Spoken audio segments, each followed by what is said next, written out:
अस्सलाम वालेकुम। हमसे एस्ट्रल प्रोजेक्शन के बारे में सवाल किया गया है कि एस्ट्रल प्रोजेक्शन क्या होती है, क्या सब मुराकबा इसको कर सकता है।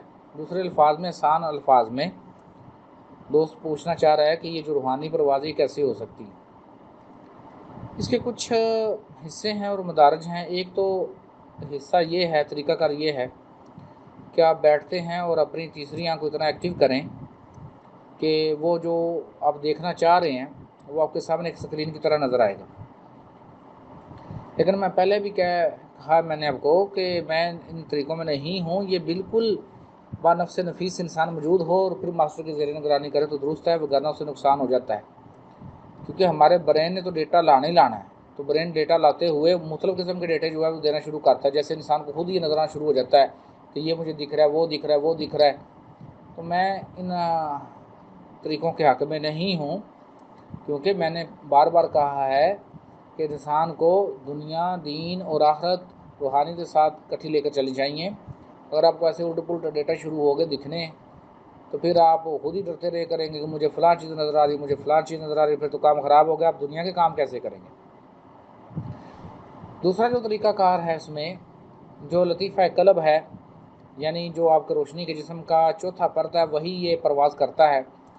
तो आप उसको अकेले को निकालें, उसमें भी काफ़ी मुराकबा जात आपको मिल जाएंगे कि उसमें आप मुराकबा जात निकालेंगे, लेकिन आपके मट्टी के जिस्म के ऊपर नींद तारी हो जाएगी। जब उसमें से चौथा परत निकलेगा और चौथा परत वापस आएगा, बाकी परत मौजूद होंगे, तो वहाँ पर भी नुकसान होने का अंदेशा ये होता है कि किसी भी तरीके से अगर अनबैलेंस काम हो गया, तो लतीफ़ा क़ल्ब तो आपने भेजा हुआ है, चौथा परत तो आपने काम पर लगाया हुआ है। तो अगर ऊपर वाले 3 परतों की एनर्जीज़ नीचे चली गई, तो उनको कौन बैलेंस करेगा। दोबारा कह रहा हूँ, मैं किसी को मना नहीं कर रहा हूँ, लेकिन मैं तरीके समझा रहा हूँ। ये तरीके थे बेसिकली मास्टर्स की ज़ेर निगरानी करने के लिए, उसमें मास्टर्स करवा लेते। अगर आप में को कमी पेशी होती है तो आप कर लेंगे, लेकिन अभी बताइए इतना टाइम किसके पास है। 5-6 महीने हैं आपके पास, या रूहानी मास्टर के पास आपके 5-6 महीने मास्टर्स के पास रहें और उसकी ज़ेर निगरानी करें। हमारे पास तो एक रात से ज़्यादा टाइम नहीं होता, और 6 महीने आप रहेंगे तो क्या इतने अखराजात वो मास्टर्स के पास आप पूरे करेंगे।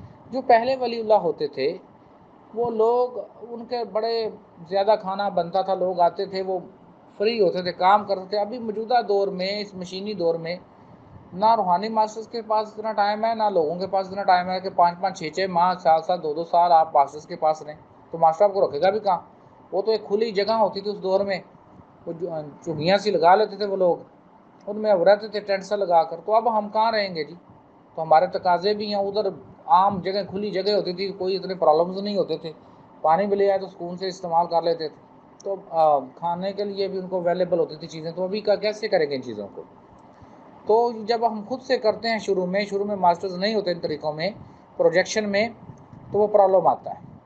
मेरे नज़दीक वो जो जितनी भी परवाज़ हैं या प्रोजेक्शंस हैं, वो दुरुस्त नहीं हैं, क्योंकि उनमें गलती का मकान रहता है। और कुछ लोग जन्नात को काबू करने की कोशिश करते हैं, जबकि कुरान पाक ने वाज़ेह कहा है कि ये जन्नात तो पहला आसमान क्रॉस नहीं कर सकते। जैसे ही आसमान के पास जाते हैं, इनके पीछे एक भड़कते हुए शोले लग जाती है, कोयले लग जाते हैं, उनको मार मार के नीचे ले आते हैं जन्नात को। तो फिर वो वहीं पर नहीं जा सकते, तो अगली खबर उन्हें क्या लानी। मैं जिसको आस्ट्रल फ्लाई कहता हूँ या आस्ट्रल प्रोजेक्शन कहता हूँ, वो ये कहता हूँ कि आप अपने मट्टी के जिस्म से अपनी मर्ज़ी के साथ बाहर आ जाएं। फिर आप जो भी हरकत करेंगे, मैं उसको सही रूहानी परवाज़ मानता हूँ। लेकिन ऐसे आंखें बंद करके सोचना कि मैं वहाँ जगह हूँ, वो तो आप सोच रहे हैं, तो सोचते रहें, तो वो एक्ट तो होना शुरू है, लेकिन आपको रूहानी परवाज़ महसूस होगी, लेकिन वो हकीकी रूहानी परवाज़ नहीं है। इसी तरीके से अगर आप कोशिश करके अपने चौथे परत को आज़ाद करते हैं, उसका मैंने नुकसान बता दिया है कि वो आपको महसूस तो होगा कि मैं उड़ रहा हूँ, ये हो रहा है मेरे साथ, वो हो रहा है, लेकिन उसमें नुकसान ये होगा कि किसी वक्त भी जो डेटा है ऊपर वाले 3 परतों का या नीचे वाले 3 परतों का, वो मिक्स हो जाएगा, तो फिर वहाँ पे प्रॉब्लम आता है। मैंने तो कहा है कि मैंने आपको स्लो लेके जाना है।